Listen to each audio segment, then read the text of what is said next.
Welcome to Smalltalk, episode 31. This is the final three episodes of season four before the season four finale. I'm one third of your co host. My name is Ryan Cam. Thank you all so much for tuning in.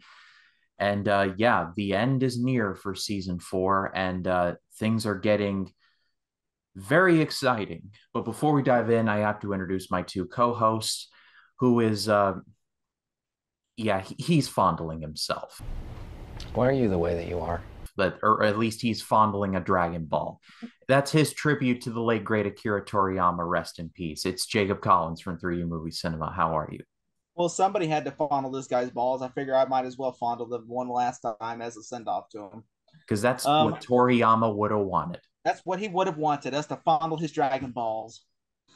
But I'm doing great. I'm ready to talk about. We're in the final three episodes of the season. Okay, like there's no more three episodes after this. We are officially almost done with season four. We're one more episode away, and I cannot wait to get these over with so we can get to the finale because the finale's fucking rocks. Like this is an awesome finale, and I cannot wait to talk about this. And I honestly thought they like hinted. I could have swore they hinted at what was coming in the finale, but I guess they didn't. So I was like, oh okay, Which by the way, I cannot wait for you to see it, Ryan. It's gonna be great.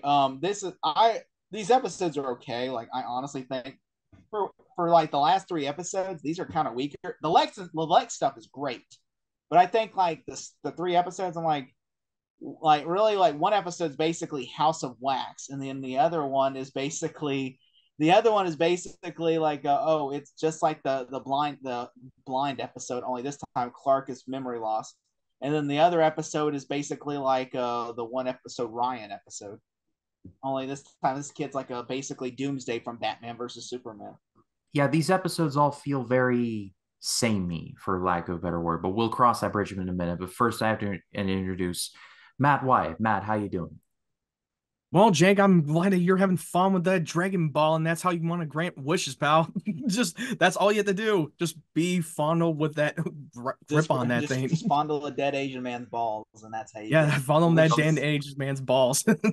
Piccolo, take the balls away from this man. Definitely excited to get into the last three episodes. Yeah, they're not the best, but I thought I'm trying to decide which one that I like more. I like the Forever or Ageless, even though that fucking Forever, the whole side plot of House of Wax was so fucking stupid. Like I will admit that it was so dumb. Like Other I than that, literally they saw were House better. of Wax. It was House of Wax. I'm like, literally, like this It is felt like the just like writers that just saw shitty House of Wax and House they're like, of "Hey, Wax. let's take notes on that." The Like they watched blockbuster House of haul Wax. the blockbuster haul this week included House of Wax, but it also included Jack, apparently the Francis Ford Coppola movie. They're literally. I would like to see the showrunners blockbuster like list because it's like literally, what are you renting? Like, are you just like House of Wax, Jack, and on top of that, we're gonna repeat an episode. We're gonna basically repeat the blind episode. Only we're gonna make a memory loss, or you know what? No, it's like regarding Henry. So basically, Oh yeah. regarding Henry, Jack, and then House of Wax. It's like I cannot believe. Oh, and also Misery for some reason.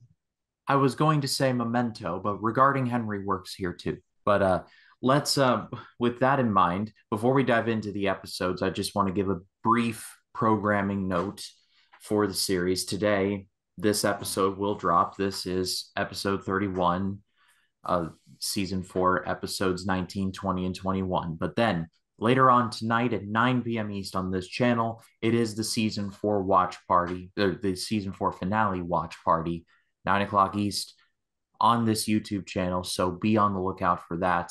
See my reactions and these guys' reactions live as they happen. They've seen it, I haven't. So I don't know what's going to happen. I have a feeling, but I am going into this totally blind for the most part, and hopefully it's a good finale. I've been reliably informed it's a very good finale, so I'm relying on these two to see me through. We're excited by the Goes end of to the live Mexico stream this that we're time. going to see how you're going to It's like in predict what's going to season happen two, in he the gets on a finale. motorcycle and goes like drives the speed limit to Mexico. I'm Would you be leaving mad it. though if they did that? Would you be mad really if they did that? Just like Clark gets on a motorcycle and doesn't. I've seen this already. What? Like, didn't we just do this? It'd be like, I'm leaving again. but He let's really has a thing for motorcycles. but before we get to our dessert, we must take out our dinner. So it is season 4, episodes 19, 20, and 21. Starting things off with season 4, episode 19, called Blank.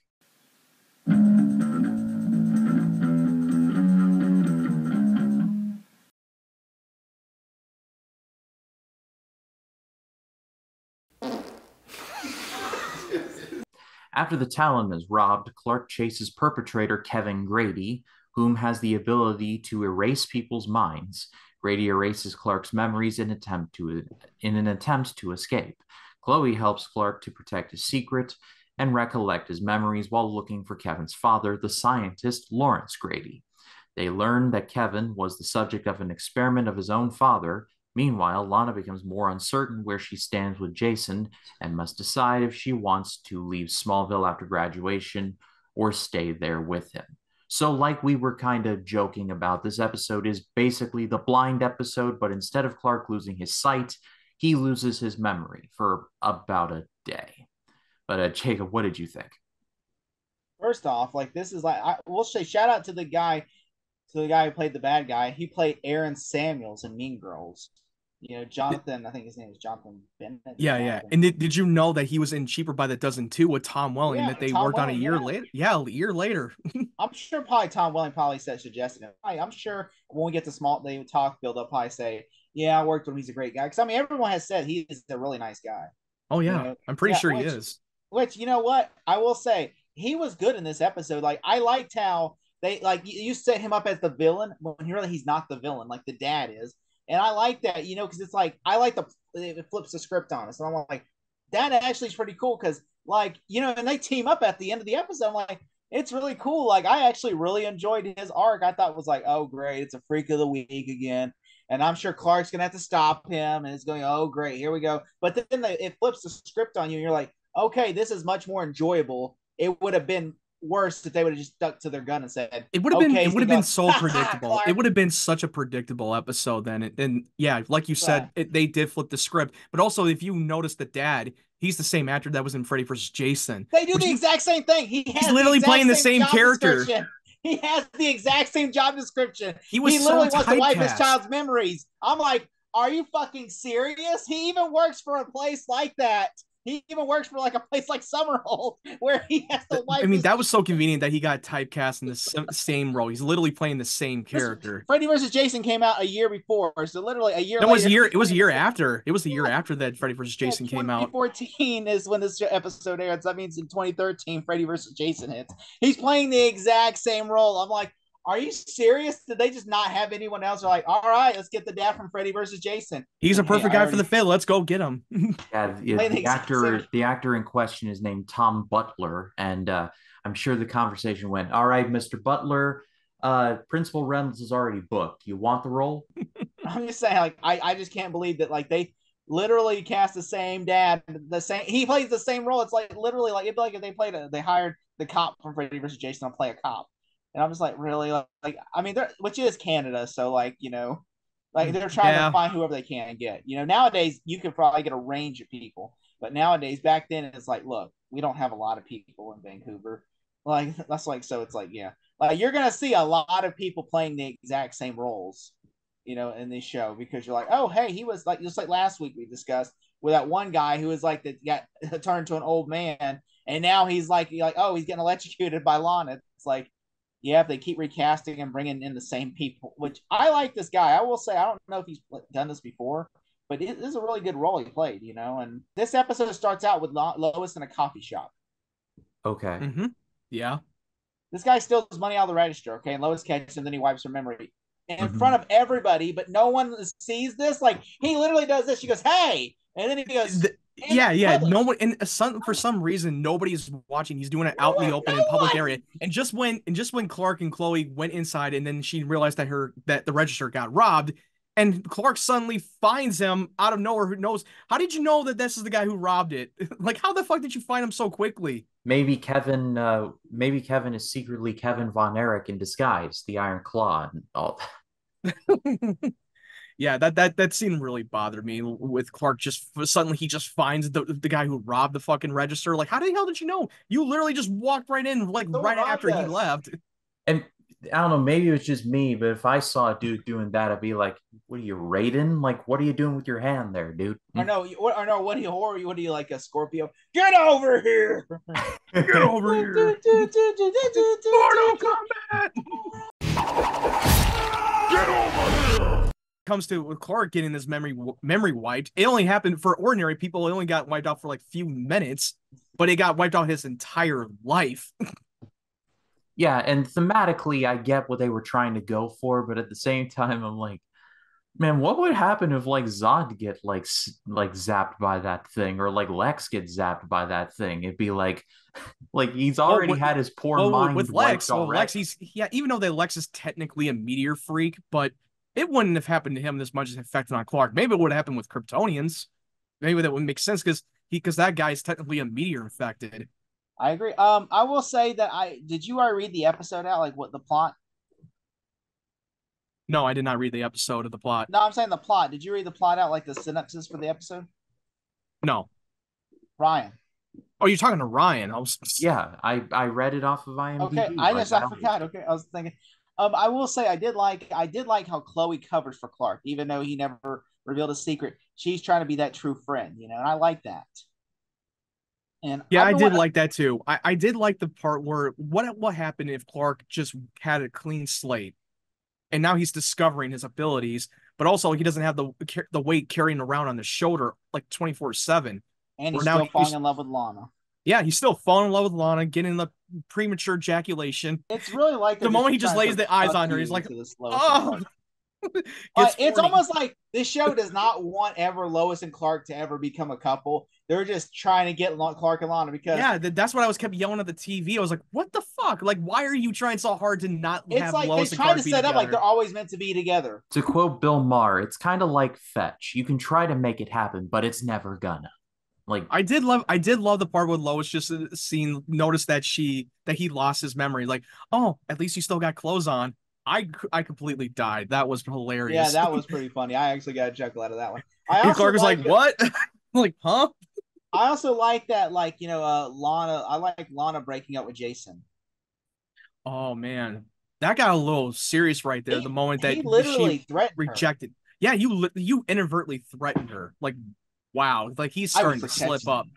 I was the, protecting the you. I was protecting you. the heel turn is officially complete. At the start Which of is this literally the show, last scene they had together because you've seen these 3 episodes. You already know what's going to happen, and it's literally the last time they see each other. yeah. And the thing is that like at the start of the show, you're like, this seems like a nice guy. Now it's like, nope, not that, not that. There's a Honestly, He's some lot. people showing his had true issue with colors. that. Some people had issues with that because they said the first 10 episodes are like the high school era. Then it becomes more like, oh, like we're in like like they're no longer in high school really and everything. And so like Jason becomes more of like useless character because he's just Lana's boyfriend until he becomes like an ambassador.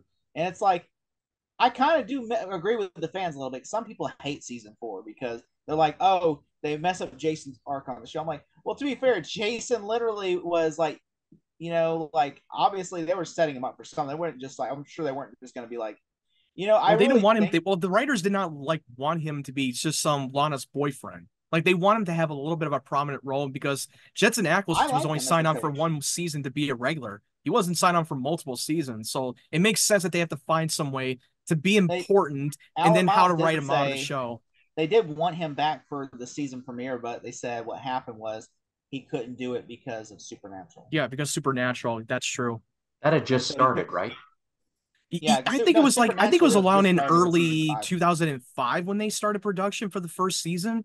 I think that Okay. that's when they started production, and I think that they might have wrapped it probably in late 2004 for the fourth season of Smallville. I mean, I'm not sure when their shooting schedule usually I think ends.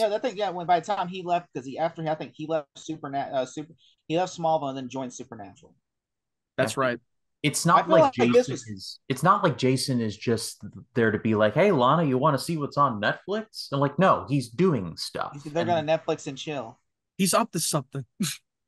which Jacob just found out what that term I just found out what that means. Like literally, I've been You telling people found out what about that that. you just found out I what it thought I means? did not know. I'm not part of this tech savvy world. I was talking to somebody and they're like, it's like, yeah. I said, yeah. I don't know. Sometimes on Fridays, I like to Netflix and chill.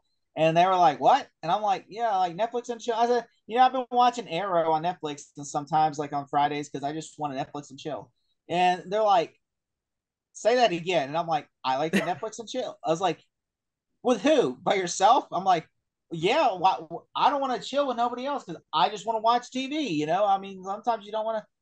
Sometimes like if my brother or my buddy come over, I'll Netflix and chill with them, and not knowing the context, they had the same reaction. I don't think you really realized that was a sex term, Tom. I did right not know there. that was a sex until someone explained like that means to hook up. You put a movie on and then you hook up while the movie's playing. And Yeah, I'm you like, put on a I did Netflix not and then know you that. hook I up with always your thought, you hook up with someone. You hook up with someone as you're watching Netflix. Congratulations, Mr. Collins. You have passed the test. Ding ding ding ding.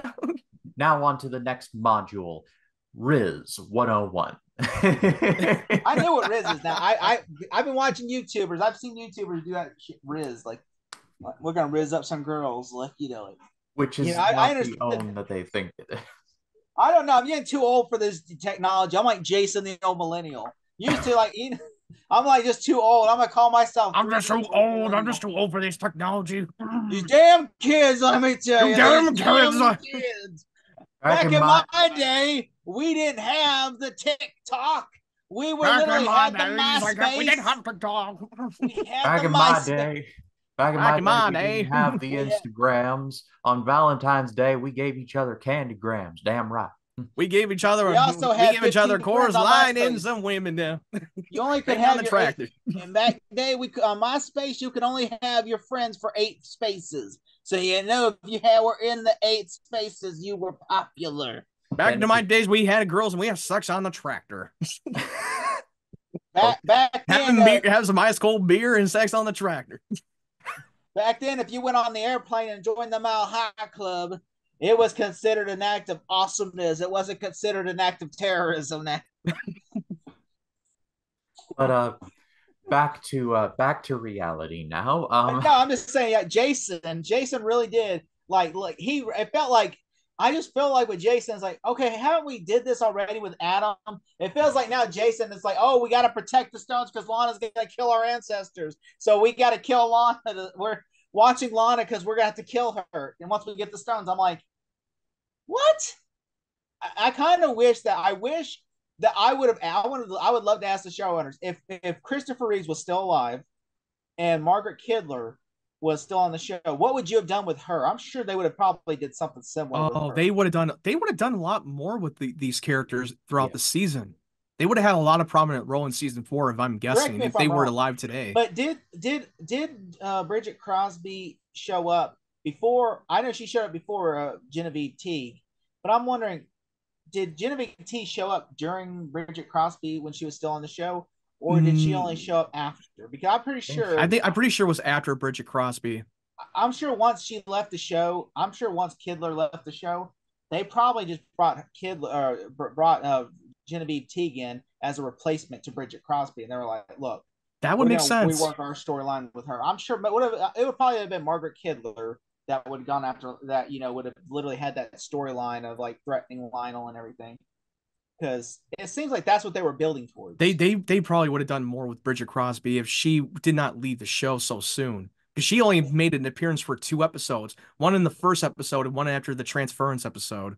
Yeah. And it really sucks, but at the same time, I kind of like what they did, that they didn't try to make her a villain, that they just kind of like just let her like try to help Kal-El. I like that because it feels like Christopher truly had ideas to help Kal-El. He didn't want to just like, I'm a villain.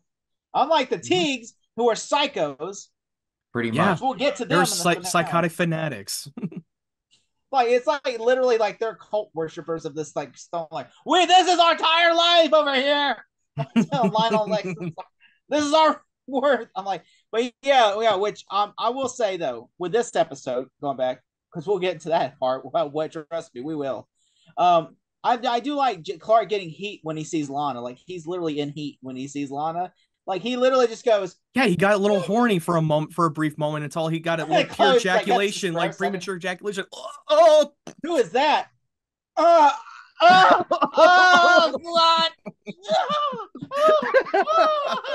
Deja vu from the Heat episode. Deja vu. It's like, I'm so sorry, Chloe. I don't know I'm so why. sorry, Chloe.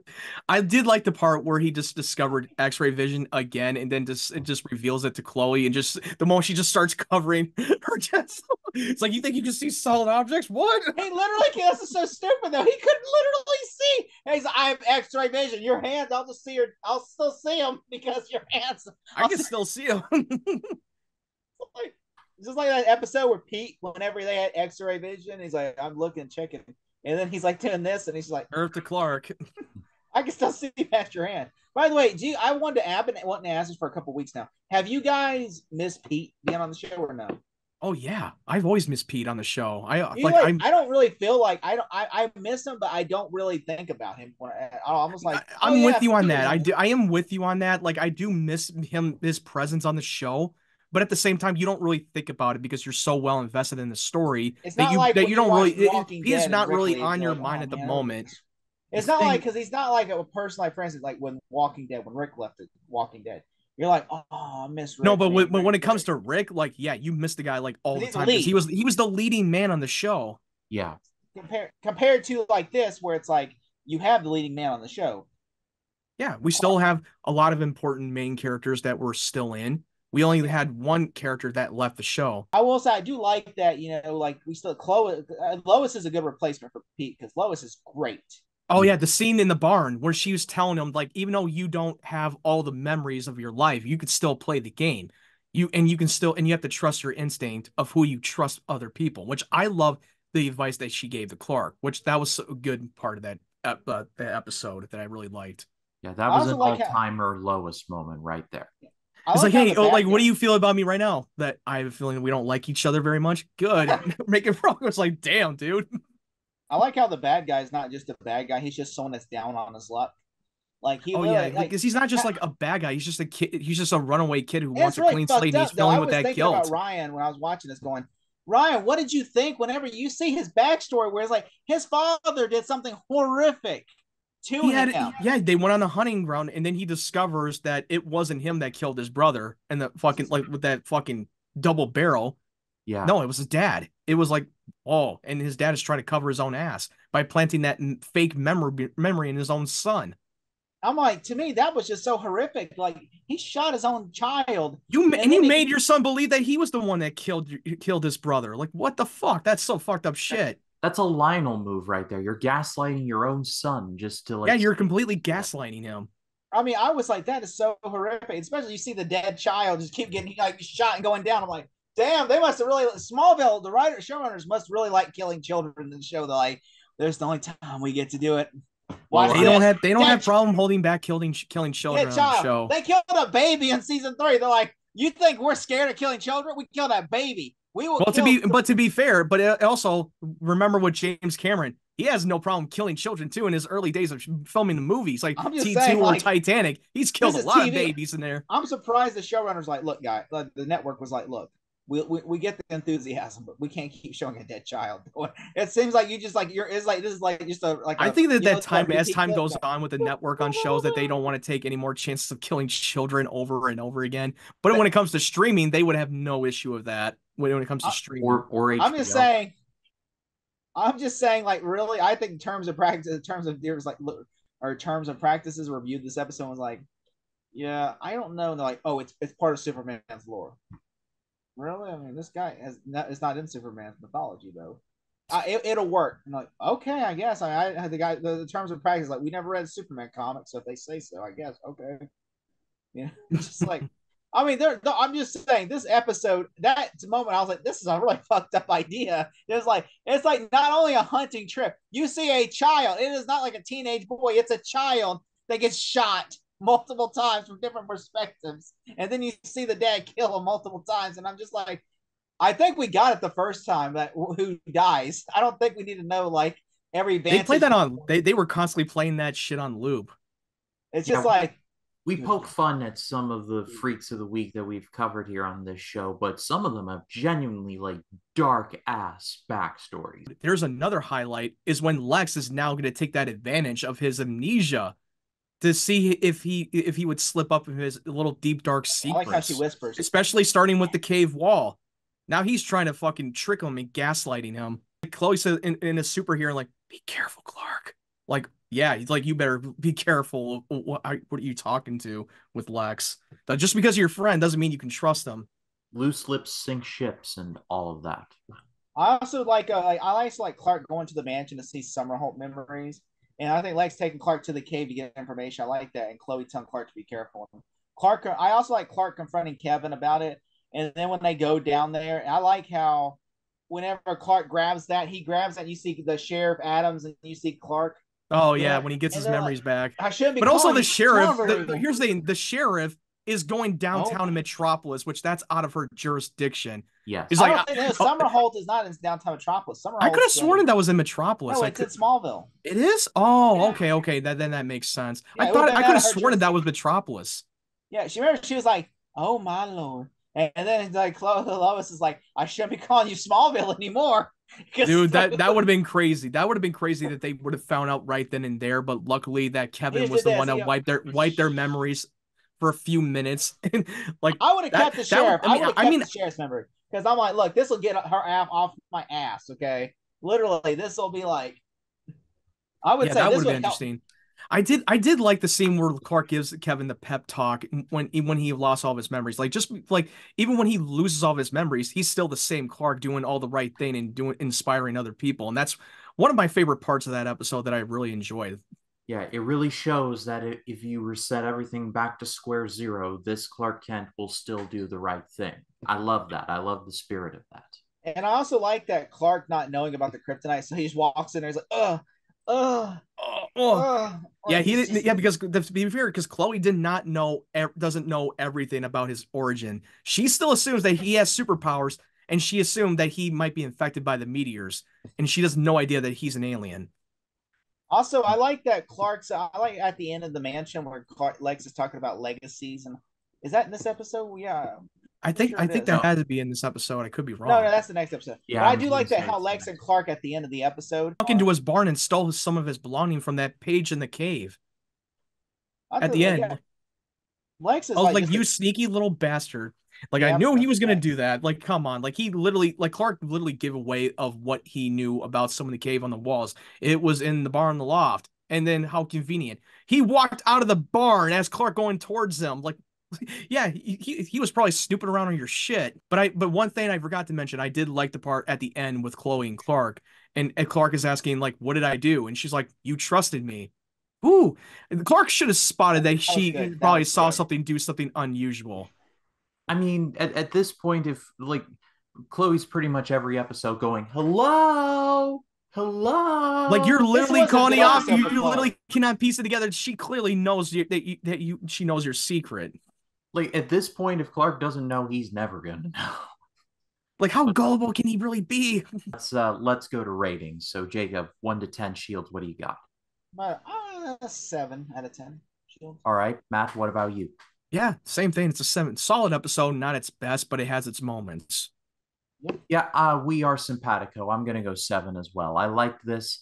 This is kind of an underrated, like, of the freaks of the week. This is one of the more underrated ones in Kevin Grady. Like Jacob brought up, he's not like a true blue like heel. Like he's misunderstood, and I feel like that was done pretty well, all things considered. It was a change of pace. Like we don't want it to be like every freak of the week to be like the antagonist. Yeah, absolutely. But let us now get into season 4, episode 20, called Ageless.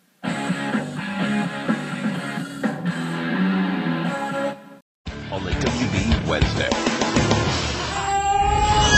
Meet Smallville's newest mom and dad. I think I pretty much got it under control. But this baby is no bundle of joy. What's happening? Fresh Smallville and Jack and Bobby on the WB Wednesday. In the middle of the night on the road, a young pregnant woman is going into labor while the father of her child drives when she suddenly glows and implodes while the guy stops the car and runs for his life. I don't know if I should be laughing or be sad about that scene. It's so fucked up. It's I perfectly don't know why I'm possible. laughing. It's so It, horrible. it's perfectly possible to be both. But Lana and Clark are driving a truck along the same road and find a baby in the crater created by the explosion. They take the baby to the hospital, and the Kent family temporarily guards him, who is connected to Clark. Lana and Clark give the name of Evan, and on the next day, he becomes a teenager, precociously aging. The scientists of the scientists of Lex study the case and conclude that the boy is in need of a transfusion from his unknown father, if he can be found. And even then, Clark tries to save Evan. Meanwhile, Genevieve Teague has a meeting with Lionel Luthor and threatens to hurt Lex in case the missing stone, from China is not delivered to her. But Lionel soon turns the tables on Genevieve by poisoning her the same way he unsuccessfully tried to poison Lex in the previous season, and threatens not to give her the antidote unless she gives him the second missing stone, whom she in fact stole from the murdered Bridget Crosby. So yeah, Lana and Clark sort of kind of become parents in this episode. But And Jacob, also, this also is like the saddest fucking episode at the same time. oh If you yeah, think about it, for sure. a Like a kid fucked Evan up who's version. literally lived for like 3 goddamn days and then dies by the end. Like, oh my god, this is a lot worse than the Ryan episode. I mean, yeah, at least Ryan got to live at least 14 years of his life. This guy gets to live like 3 days of his life. That's messed up. Also, Imagine that it's shit. also like, how does the baby age up like that? Did she fuck Doomsday from Batman versus Superman? And now for something completely different. Didn't Chloe mention that she was one of the meteor infected at the Wall of Weird or something? My only question is, what was going on at that party? Well, she had a one night stand with this guy, and suddenly a week later she got Man, that knocked up. orgasm must have been mind bending. She went, Maybe there was something in her that can actually fucking age rapidly, whatever she's infected in. They've been talking about making a sequel to Project X. Well, Project X writers, there you go. all of a sudden, just imagine he goes to orgasm, and all of a sudden it looks like the house in Poltergeist. It just lights up and everything. And it would probably look like a fucking Jackson Holo painting. Stay away from the beds, Carol Ann. Stay away from the bed. Don't go to the line. Don't go to the line. No. And the lady pops out afterwards. This house is clean. This house is clean. By the way, there's an episode of American Dad just like that, where Francine can have an orgasm. Stan keeps faking the orgasm. So basically, because she has a terrible lay, her vagina is making like a poltergeist in the house. And no. Oh my god. Then Roger's like the lady and says, "You need to go there. You need to satisfy your wife." And then he lies again. She says, "Yeah, it was good." And it says, "Now the house is shrinking. You need to go in there and screw her now." Like, you gotta watch. It's a really funny episode of American Dad. Oh I gotta send you the clips so that way you can put it for reference. It's so funny. But a shout out to both of the actors who play kid Evan and teenage Evan. Colin Ford plays Evan H7, who would go on to be Walker in the rebooted Walker Texas Rangers show that's on CBS, or was on CBS. And then Jeffrey Ballard, who plays the teenage Evan, who was in the Marine 3 Homefront alongside the Miz. And I've seen But did you know that the kid Evan was in Supernatural? He played the younger Sam Winchester in the flashbacks. That does not surprise me. And did you know the teenage boy was also an Agent Cody Banks? Really? I could. Angie Harmon pulls his towel off of him. Oh, him! Now I remember that guy. I remember. Like, hey, I like trouble. And then pulls the just lifts the fucking towel. No. Just whip well, we've been scheming up a white chicks watch party. Next up, Agent Cody Banks. I don't know why. That was like one of my bored. childhood. I grew up watching that movie. Yeah, because I love Frankie Muniz and I had the biggest crush on Hillary Duff. So yeah, that was a win. Yeah, I don't know why. One night, I was like 4 months ago or so. I was on my DirecTV had went out, and I was on like the free channels, whatever, like Pluto channels, the Pluto TV channels. Yeah. And Agent Cody Banks was about to come on. I was like, "Fuck, I'll watch that." And I was watching it, and I was just thinking, I was just there watching it, and I was just thinking, "Oh man, this would have been funnier if they added this line or if this." And then the second one come out, and I just said, oh my God, what if they would have said this? What if they would have said that? Like, what if they would have said this at the summer camp? It would have been so much funnier. And I'm just sitting here, I'm literally giving an open commentary to the damn movie, like an audio commentary to the damn movie. I don't know why. I was just thinking, like, but I did enjoy the movie. And I was just like, but I was just like watching, going, oh my God. And Frank, but yeah, I actually like that movie. Yeah, we need to do Agent Cody Banks, though. Oh yeah, But for sure. also, Cheaper by the Dozen alumnus Hilary Duff. Oh yeah. Oh, Hillary Duff back in the day. Hillary Duff ain't quite old enough yet, so I ain't never seen her ass like that. If you know the song by Yeah, Eminem, yeah, yeah, yeah, she make my pee pee go the doing doing doing. yeah. No, no, no. I'm not gonna And lie. If you've seen pictures of Hillary Duff right now, I'm not gonna lie. I'm just saying that song has aged like fine wine. Just saying she is aged gracefully. that song has Yeah. aged very good. Oh yeah. That song has aged. But, Eminem was on to something in 2003. He People were was. like, oh, he's just a pervert. Like, Like, no, we thought, he was yeah, we onto thought like, something. oh my God, he's such a pervert. But then look back on it now. Like, yeah. We and agree. It's like Eminem was. Yeah, he was. It was like Marshall Marshall Mathers pre-sobriety was something else. But but can we? how you gonna leave? How you gonna transition to that? Like Marshall Malik. Ah, shit. How do I segue from Eminem? Going back to One thing back that I to did want one thing I did want to bring up was that that this episode was directed by a gentleman named Stephen DeKnight, who had a big hand in the Marvel Daredevil shows. Oh yeah, Among yeah.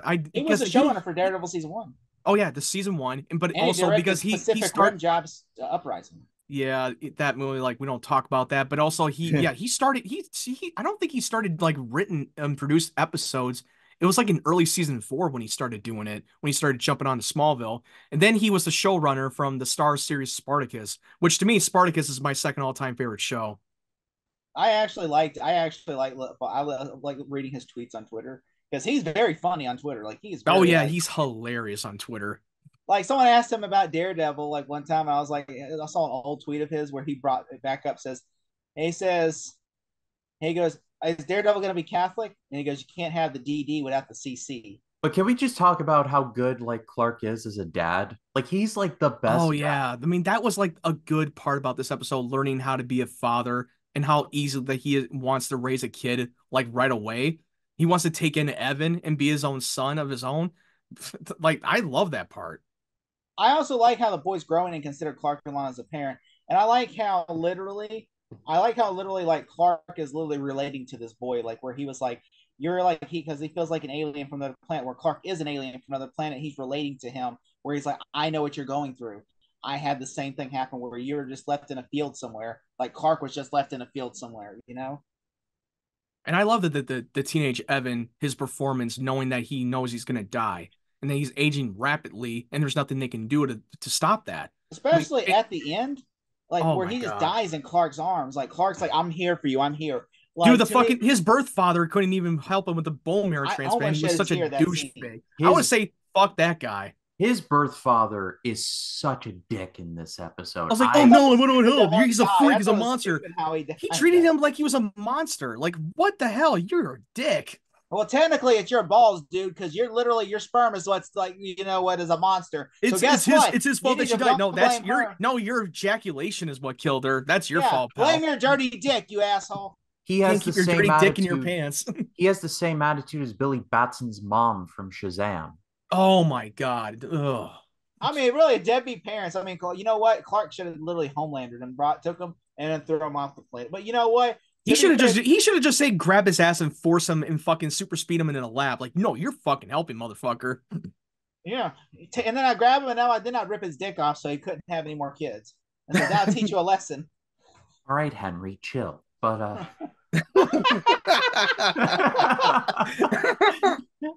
if you know, you know. But to be fair, I'm saying a fictional character should do that to another fictional character. I'm not really saying we should find the actor and do that to him. Fictional. But yeah, but I'm just saying. But yeah, I thought I know we haven't talked about this yet, but Lionel and Genevieve scene where she threatens Lex, like saying, "I'm going to come Oh after your yeah. son." That was so good. That was so good. But the one funny thing that was hilarious that fucking Lionel just get that remarks to Genevieve. I was like, what do you want me to do? Give him a good spanking? Oh my God. I died so hard. That was so fucking hilarious. But I yeah, mean, I'm now yeah, but what you brought up that yeah, Genevieve T was the one that bailed him out of prison. And that was brought up in the scene. And I cannot believe I cannot believe I forgot that she brought that I up. told you this. I Literally, that cannot scene. believe how did I forget about this? I watched this fucking episode so many times. How I did I know because forget? I mean, if Bridget Crosby hadn't come around, then I think it would have been much easier to figure that out. But the fact is, whenever like you're like, because now it's kind of like okay, it's either her or them. But Yeah, I'm yeah. sure. But yeah, you're like it's easier. But like, yeah, I figured that out. I'm like, How did I? oh, I don't know how that went over my head. I know I watched this episode many times, and how did that fuck did I forget are you that sure she you brought watched that the up? episode? Are you sure you didn't just skim it? I feel like I had it. I think Kevin fucking amnesia in my ass already. I No, feel he like was Kevin sitting there just playing erased my Star memory. Wars It's Battlefront like, instead. He was like Helldivers. He was like, oh really? Oh damn it! I just got killed on there by a clone trooper. God damn it!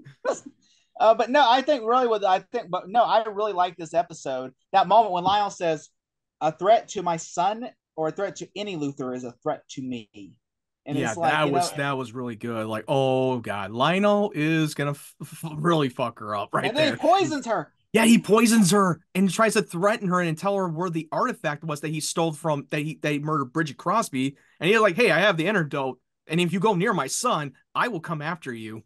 That delivery by John Glover is so good, where he is like, I'll give you the antidote, but just so you know, and just like to quote Nick Fury from the first Avengers movie, Ant Boot. That's the one. I mean, really, like she was literally like, "You're playing a game with a Luthor. You don't fuck with a Luthor." I'd rather pee on a third rail than do that.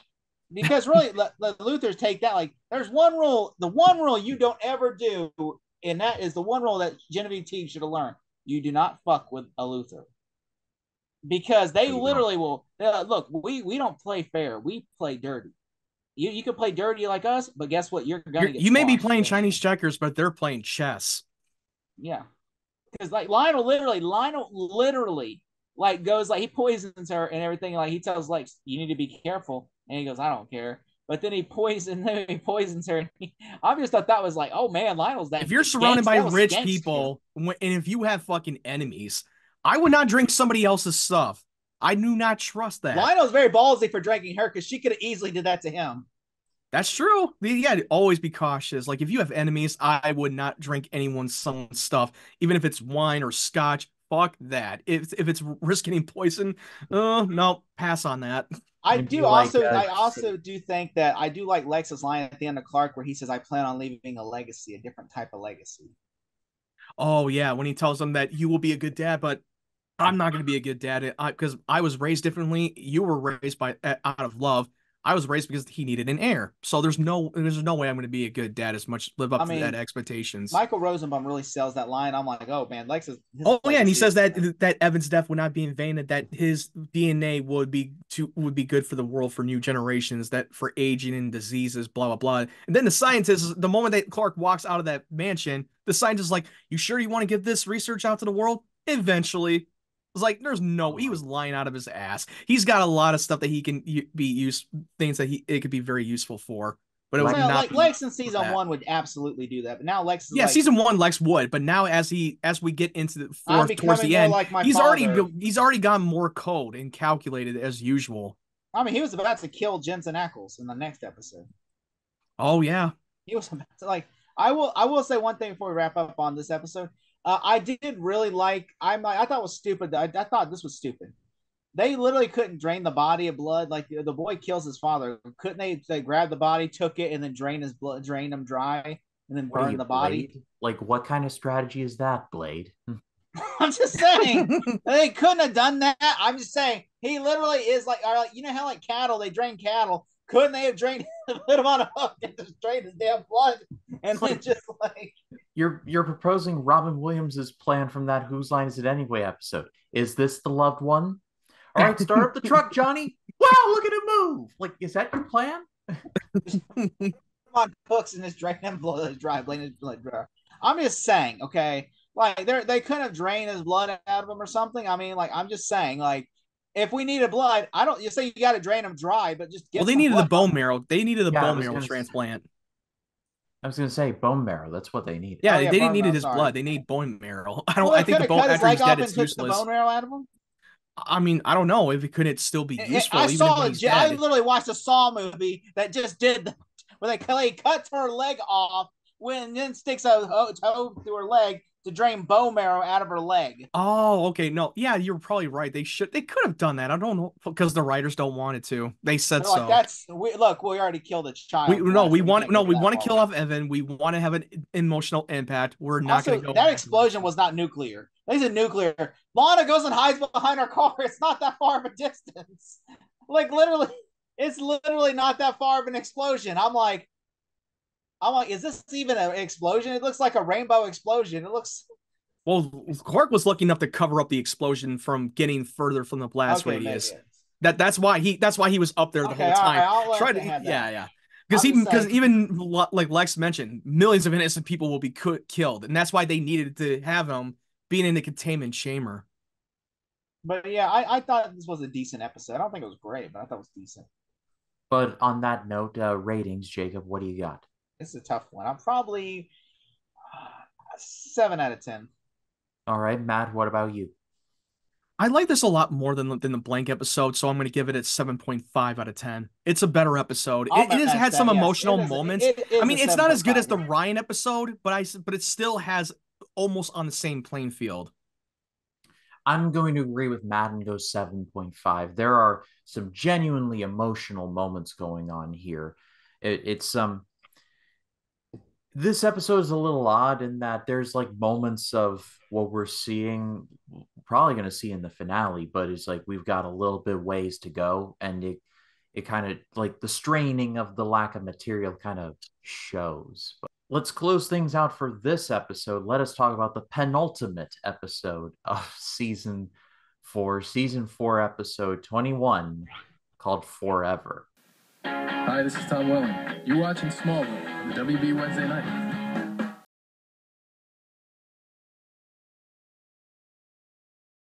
Have an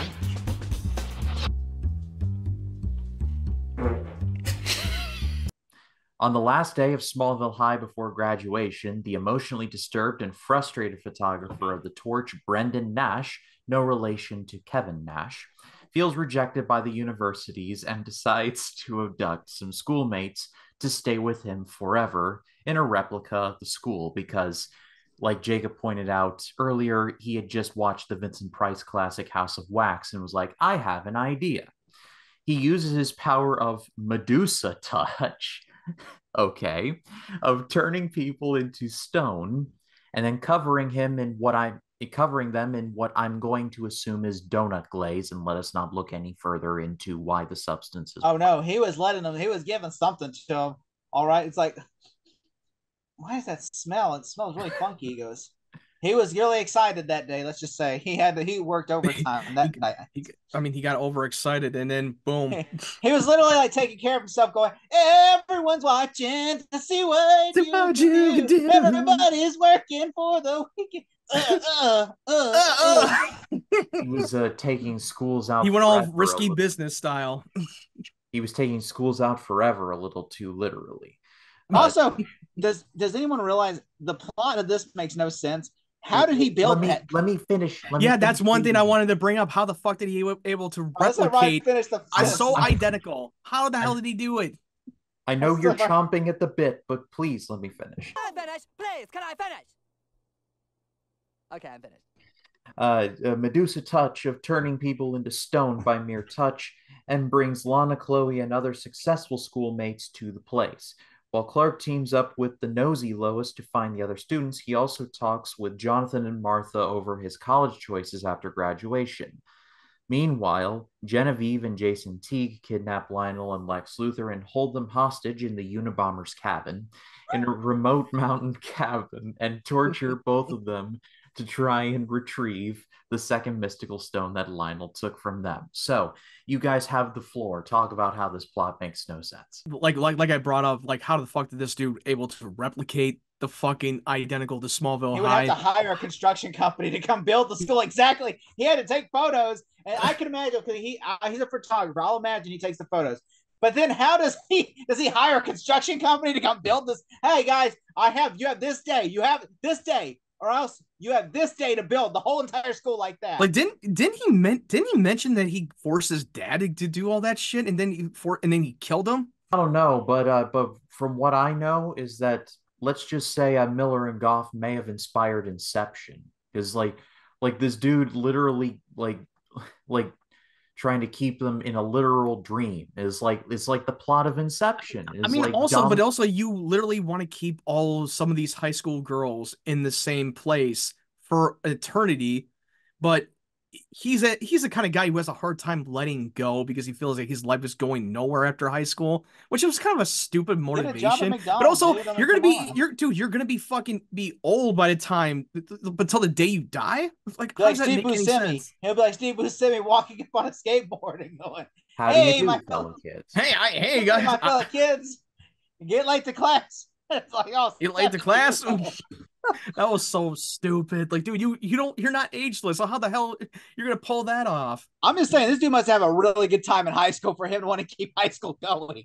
I Yeah, know he must had a really great time there.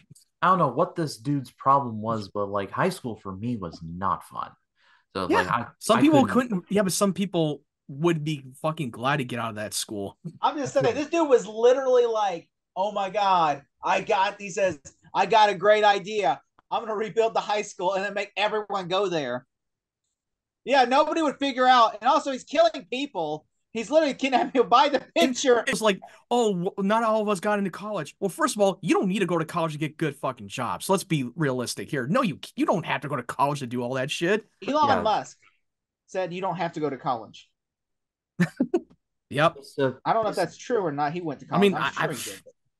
I mean, he's way more richer than we are, so maybe he's onto something. Tony Hawk did not go to college.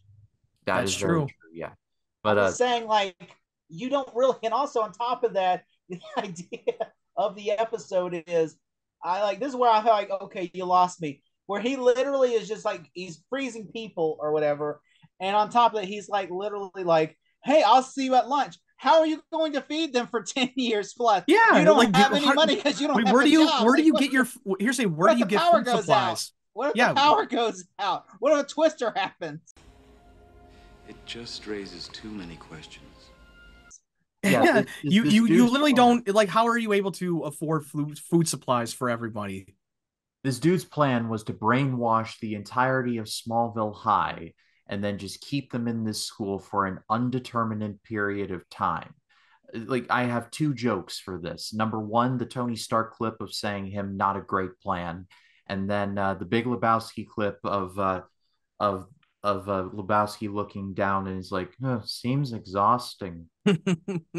Also, I mean, I'm just saying, like, and also his death was dumb as well because literally he like literally Clark touches him and it fires back at him, and he's like, ah, and he falls. He does like this in that shot when he was getting froze, like. I was like, that was the ugliest shit I've ever seen. Like, what the hell? Also, the power plant when the first time you see like in the before the opening credits, they show the shot and then they show a VHS shot of it, like it looks like someone took stock footage of a power plant, and I'm like, that okay. The first shot was good. Then when you get the wide shot, it looks like a VHS fucking tape. Like they didn't have a real. It looked like a fucking. It looked like a fucking security cam that you just took from the warehouse or something. Also, the bad guy is the dude from White Chicks. He's literally in White Chicks. If you've never seen that movie, this dude he literally is the guy who like Terry Crews like fucks at in the movie. Like literally, this guy is literally in the bad guy in this movie.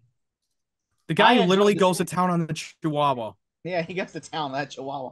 I mean, I will say, I did enjoy that. You know, like there are things like how he tries to talk like Clark, and then he tries to push Lana down and kill Lana, saying you can have her forever. I do like there are aspects of the episode I like. But I will say the Lex stuff and Lionel stuff is what I loved. Oh, I love that. But also I love the Jonathan scene too, where now he's find out that Clark is not going to Metropolis University. He's going to Central Yeah. Kansas, where it's closer to home. Because is this about Lana? Like, and he was like, no, it's not about Lana, because I have no idea where she's going. And also, he wanted to stay and keep close a watch on his parents, spend time with them, and also work on the farm. And Also, Jonathan was like, "Hey, I raised you to be going off to the world and do your own thing and embrace your destiny. Like I didn't not come here to stay closer to home and work on the farm. That's not what I set out for you to do. And you think I cannot handle this on my own?" not to mention, lest we forget, Jor-El could axe Jonathan at any point. So, lest we forget. Yeah, but and also, yeah, he has so full of pride, and that scene with Martha and Jonathan was so good too. Like he doesn't want it to like be away from home and then wait for your funeral. Like, oh, that shit hit deep hard, especially in his heart condition that he can go at any moment. Yeah, that's why I'm gonna go a little more positive in my rating. This is like because of this stuff, like the stuff with like Chloe and the Dream Master was not great, but man, like when it focuses up on Lionel and Lex and then Jonathan and Clark, they carry this episode. It's strong enough for me that I'm probably gonna go higher than probably expected. Oh, and then s- towards the end with Jason, when he was trying to try to beg for his life, tell him well, let's that go. you've been protecting your best friend. Clark is more connected than any of us. I like how Clark is gangster Lionel is. bang, He's and then It's shot and Clark, and then boom. Clark's more connected to this than any of us. The symbols burned into the Kent barn, the fields. It's Clark. He's. I like first off the Lionel and Lex stuff. I love when Jason shows up at the mansion. He goes, I thought, and then he shoots Lex, and I'm like, first off, my issue was like Lex gets shot, okay, and then he literally doesn't try to fight Jason or he just pulls out and goes. And when he pulls the gun out, he just takes the shot, and then he's like, "Huh?" Yeah, he got shot by a tranquilizer. it's I, like when Jason gets shot, it's like a complete system reset. It's like, whoops, I dropped it. Now it's broken. Like throw a well, punch. he was Something, shot by bullets, but this one he was shot by a tranquilizer that knocks him out cold. I just also how did Jason get Lex out of the mansion without his security seeing them? I mean, Obviously, how did he get into the Again. mansion? First of all, how did he get into the mansion? I Again, can believe him. this mansion has the security of like a Game Boy. They Like, just why have are they we just have a still questioning tendency. this? They The just three have a blind mice are his consistency security of guards. bad security. Like literally, Lex's security is like nowhere to be seen because I'm just like, Jason's able to kidnap him and then take him out of the mansion. Like I would believe if Lex was in his car and this happened, like Jason pulls up at the gate or something. I believe that. But like his mansion, he's literally on the phone. You And know? as that Genevieve was trying to force Lionel into confessing of where that stone that Like, he yeah, took like, that he like, took you for killed my Genevieve, son. and yeah, and that he was obviously bluffing, but then he just used Lana as a fucking pawn Lana off when she didn't have that stone in the first place. Like, oh my God, you just literally killed Lana. Lex was pissed because he's like, if anything happens to her, I swear he says to me. Oh God, that shit got Like, really Like juicy. Lex, literally, I do like that. Like they were gonna like literally about to stab Lex. They were torturing Lex, and Lionel was still like, "I'm not telling you nothing." It looked like they were really close to fucking Like they were about gouging to his kill eye his out. eyeball. And then like they're like Lionel's like, "Wait, Lionel has it." And then I do think that Lionel does care for Lex because he hits He chose his son. let, He chose his son. yeah. Which honestly, I do like how like they get the fire poker out and then they run.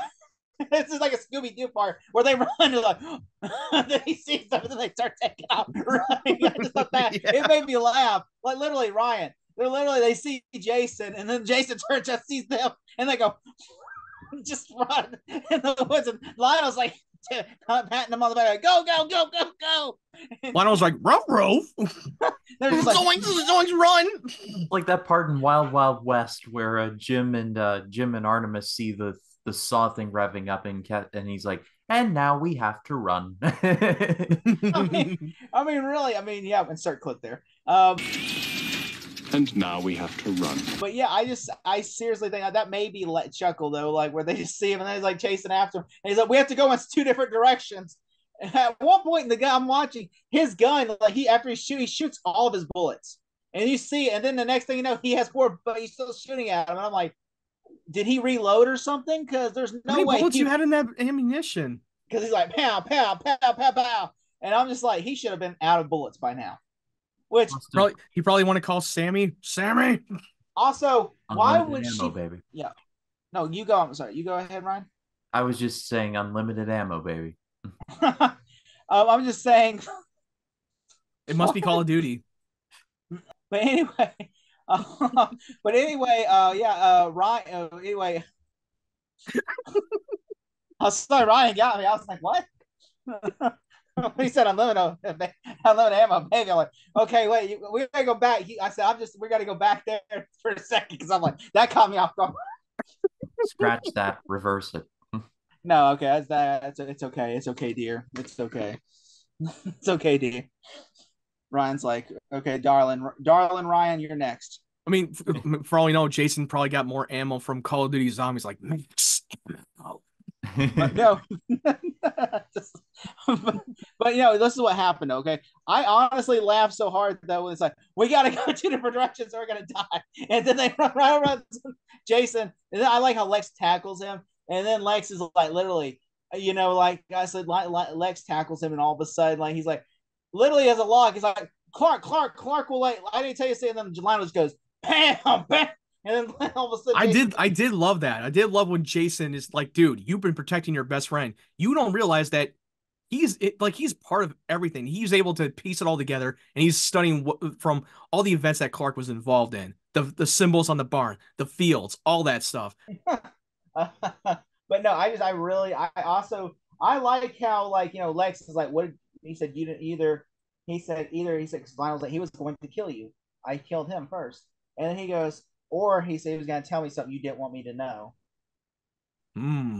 What did you think? What did you think, Ryan? What did you think in the scene? What Lionel was trying to do? Did he really do that to save Lex, or was he trying to prevent from Jason telling him something that he didn't want him to know?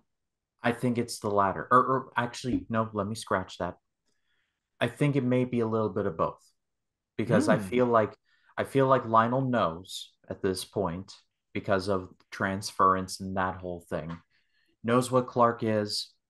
However, on some level, he still loves his son. It's a warped version of love, but it's still love. I think this was season 1, Lionel. Oh, he would have said, "Cut his fucking eyes out." I don't care. Yeah. Oh yeah, if it was season 1, Lionel, You're yeah, gonna be blind, son. It's okay. I learned to be blind. Yeah, it's like but we're okay, not in season 1, we're in season 4. And a lot has changed in that time. Oh yeah, Lex. Lex was like Lex. Oh, Lex was willing to kill Jason. Lex was going to kill Jason with like he was gonna push him over that waterfall. yeah, he was gonna fucking use that lock and whack him and push him off the damn cliff. Oh yeah. Oh yeah, and also, I mean, this was. I mean, Ryan, what was your reaction when you see that they drugged them and they're going to torture them? Were you like, oh no? Like, what was your thoughts, Ryan?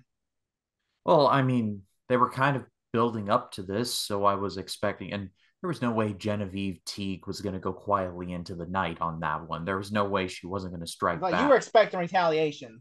Yeah, there was a part of me that was like, there's no way she's just going to be like, yeah, let Lionel Luther poison me. I can let that go. Like, no, there's no Lionel way. should have just killed her. Just like gave her fake poison. Yeah, he should have done that. He should have killed her right gave then her and there. Powerade. Put Powerade in the end.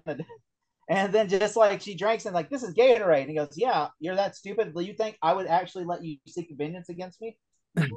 Yeah, he would have been more cold. If it was like from season 1 to 3 Lionel, he would have just fucking killed her right then. What I would have done is I would have killed Genevieve in that episode, and then Jason seeks his vengeance out against Lex and Lionel in that episode. That would be interesting. That would have been more juicy, dude. That would have been. But also, it's like every typical shows and movies where the protagonist goes after the bad guys, and they give them a threatening message, but then they retaliate by the time in the second act of the film. If this was season 1, Lionel would not. That would not have been a cure. That would he would not give her the antidote. Straight death. Lionel would have killed her and took it. He probably would have lied to her. He probably would have lied about the antidote. Like, I'm willing to give you mercy. Yeah, he probably would have lied about the antidote. He probably would have faked it. Well, yeah, that's why season 1 Lionel though would have just said the old Lionel would have succeeded. Yeah, he would have literally succeeded. But then again, old Lionel also tried to poison his son and failed. Which I think that's yeah. different from him because he can survive from poison affections because he's not ordinary. Okay. I am not ordinary. Yeah. All right, Matt, dear, Ryan, darling, do you two have any more remarks before we go to ratings? No, I'm good. Jacob, what do you have? 1 to 10. I have a score. I would say this is the Lex and Lionel stuff is what I loved. Like, but I did not care for the House of Wax ripoff shit. Like, 1 to I 10. just thought that was the High School of Wax. Is what I'm calling it. That's what they should have called it. I just think that to me was dumb. Like, well, it was creepy though when the people's face they were moving their eyes. Like, That was that was. creepy. That was so creepy. Although the wax figures didn't look nothing like their counterparts either. I'm like, really? Like they just Especially the hair. It looks so much like a wig. It looked like a mannequin of a bad mannequin because like it looked like someone did an action figure of like It just looked like it looked like a fucking bad wax that tried to make them look like mannequins, and then they put on that shitty ass wig. All right. But 1 to 10. I would say fuck it. I'll do an 8. All right. Matt, what about you?